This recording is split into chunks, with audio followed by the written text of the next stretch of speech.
Hi, today I am reviewing Several People Are Typing by Kasulke. I saw this book at Dollar Tree. I know that Dollar Tree has some books, so I decided to look through them. I usually don't get any, but I wanted to give them a chance. So this looked interesting. I decided to pick it up. So this book already doesn't look very large, and takes an even shorter amount of time to read because it is in the form of chat messages, specifically on the platform Slack, which I was not familiar with, but I guess it's common for office workspaces and things like that. The way it read to me was similar to a Discord server, how there were like different channels, so it was a little familiar, but I have personally never used Slack myself. Everything in here is just chat logs. Sometimes they're groups between a bunch of people, sometimes they're just one-on-one conversations. But because of that, there isn't much text. It is pretty quick and easy to read. And I thought it was an interesting concept. So this story is about this group of employees who work with something to do with dog food, and there have been cases of Pomeranians, specifically only Pomeranians, who have been poisoned after eating the dog food. So these people are chatting and trying to figure it out, and there's a lot of business stuff, but a lot of other weird things too, and a lot of business terms I didn't really understand, but that's okay. Through reading you can learn. And I personally couldn't really find it relatable because I've never worked in that kind of setting. For some people who do work in that kind of setting, maybe if they use Slack, they might find it more relatable and realistic. But even if it's a situation that I myself have never been in, I can still enjoy it if it's a good story. I felt it was fun and mysterious. In some ways it was funny, and it was also disturbing at times. But I wouldn't really say it was extremely funny to me. It was also a little confusing sometimes. The main character is a man named Gerald who works for the company, and he has been, according to him, stuck inside Slack itself, like as in not just the computer but in the program, and he doesn't know how he got there, and he's trying to figure his way out, and the others don't really believe him. So you can see his messages with other people, but also his messages with the Slack bot, which is basically like the bot that is sort of like your help center thing there. So you see the interactions between them, and sometimes it's normal, but then sometimes it gets a little weird, especially with the Slack bot.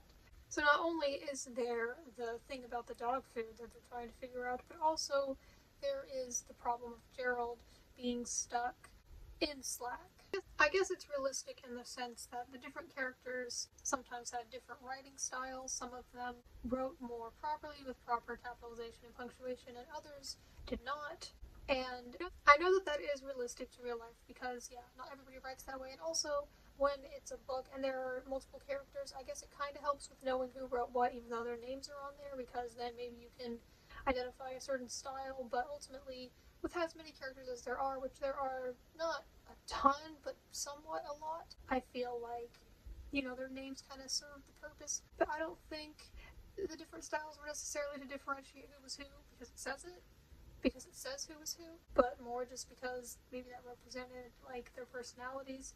But I think that you could have proper grammar but still show their personalities in different ways. Like, especially if it's a book, I would expect them to write properly. I know that not everybody in real life does, but I thought that they should. That kind of bothered me a little bit. There were also run-on sentences at times, and sometimes the way it was written was just confusing, not what you're used to if you're reading a book. I know these are quite literally text messages, but I was going to say, yeah, it's like sometimes if you're reading a text message compared to if you're reading something that is in a book. I shouldn't really have to read something more than once because I didn't quite understand the first time based on the way that it was written because it was written improperly. But I guess that does make it feel human.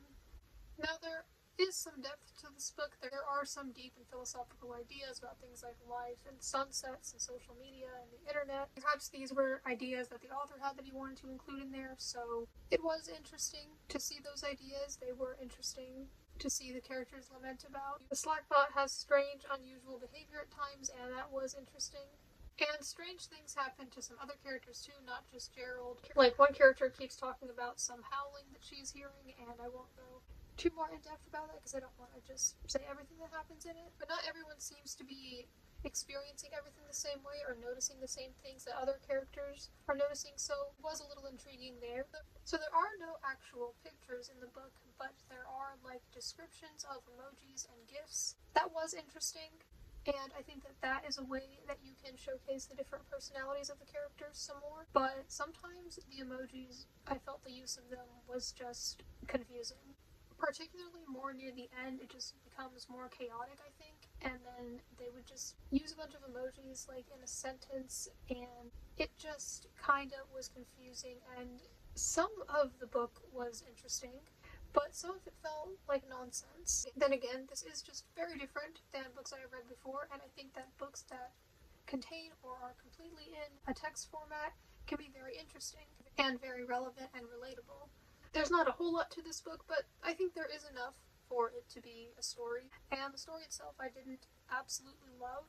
There were some things I liked about it, but some of the content I didn't really like. That's just a preference. And the story overall was okay, I guess. I don't think I particularly loved any of the characters. I don't think I particularly hated any of them either. I do think that the interactions with the Slackbot were really interesting. It was a somewhat enjoyable experience. I didn't mind reading it. It was kind of enjoyable, especially because it was just a quick and light thing to read. But overall, I don't think that it was anything absolutely incredible.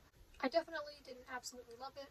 So I gave this book 3 stars, but other people might enjoy it more, and I know that some others have. So if you've read this, I would really like to hear your thoughts on it and know if you liked it more or less than I did, or maybe just around the same amount.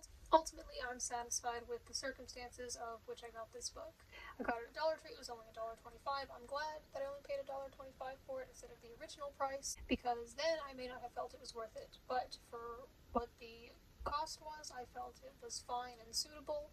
I'm not saying that this book is terrible and only belongs in Dollar Tree stores, but for me, I'm glad that it didn't cost much. Now, some people might find it more enjoyable, relatable, and resonating, and it definitely can be relevant in some ways, but I would like to read other books that are similar to this, like in this format, so if you know of any others, please let me know.